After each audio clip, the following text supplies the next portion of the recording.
whose talent is matched only by the size of his heart. He is my teacher, my mentor, my inspiration, and my friend. Ladies and gentlemen, I give you Joe McNally.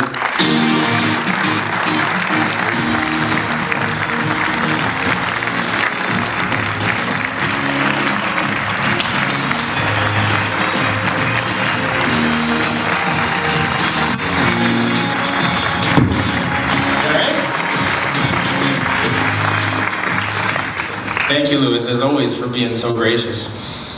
And Jasmine, because we all know that without you, Louis would be nowhere. We know that. We know that. So thank you. And thank you guys, everybody here, really honored by your presence, that you would come out. How many folks had Prince in the judging today who are here? Few? Okay.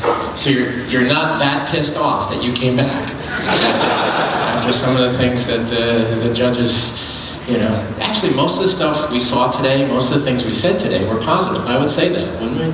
You know, just fellow judges. I think it was a really positive session, and it was amazing. I think the overall feeling at the end of the day was that we just saw a tremendous amount of energy in the photography, and I mean, just busting at the seams, going in all sorts of directions. And that's a great thing. That's a healthy sign. That's a wonderful thing. There's more vibrancy in photography now, I think, than at any time I've ever been in this industry. And as Louis just said, I've been in this industry since flash powder, and I've been around a long time. Because I'm old, you know. I've been around the block a few times. I've been up, down, and sideways in this business, and I can tell you that, quite honestly, I love it more now than I did when I left school over 30 years ago. I'm more passionate about it now than I ever was, and maybe it's because it's not really a sense of my own mortality. Maybe it's just a sense of knowing how precious that time behind the camera is, and how finite it is, and how difficult it is to make pictures that really resonate. Because we're awash in visuals, right? We're just floating in a sea of pictures being produced everywhere. So how do we jump out of that, you know, that cacophony? How do we make our pictures noticed? You know, all that stuff is a tougher job now. It's still fun, but it's a tougher job now than it's ever been. So maybe during the course of this evening, when I show a bit of work, we can talk about that. Also, I'm going to move through images really fast tonight.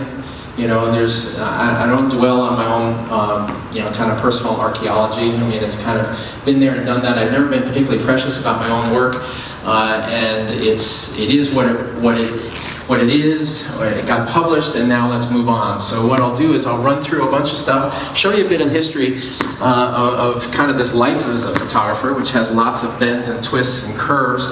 And then we'll throw the door open to questions, and I'm perfectly fine about questions coming from any direction at all, about any topic in photography. There are some photographers who keep secrets, or feel there are secrets, or some magic key or magic bullet that is the reason for their success, or whatever you want to call it.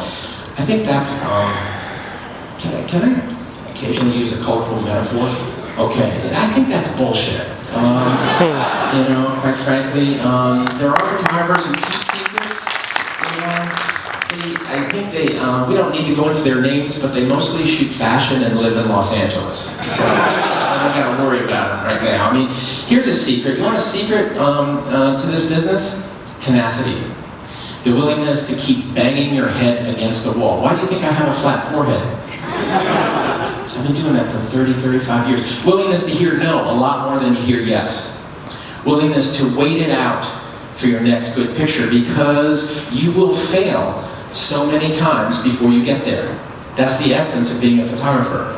You know, as Louis said, this is a business about risk, and risk courts failure. It is, you know, hand in glove with failure. How many folks here have ever made a mistake with a camera in their hands? There we go. There are days I'm in the field, when I come out of the field and I think, God, it's a good thing I wasn't a brain surgeon today, because if I was, there go the piano lessons. you know, because I had a bad day. I can't buy a photograph. I can't find one, okay? And that'll go on sometimes for weeks, okay? So we have to be able to be patient through that process until the curve brings us around, until we find something else that we can just seize on as a good photograph. And that becomes the wind in our sails until the next good photograph, which could be, you know, a fair piece down the road. Does anybody have any questions to start off with before we start showing pictures? Has anybody got something that's like right in front of their brain and say, gotta ask that right now? Because we can do this very informally here tonight. We good to go? Show some pictures? Okay.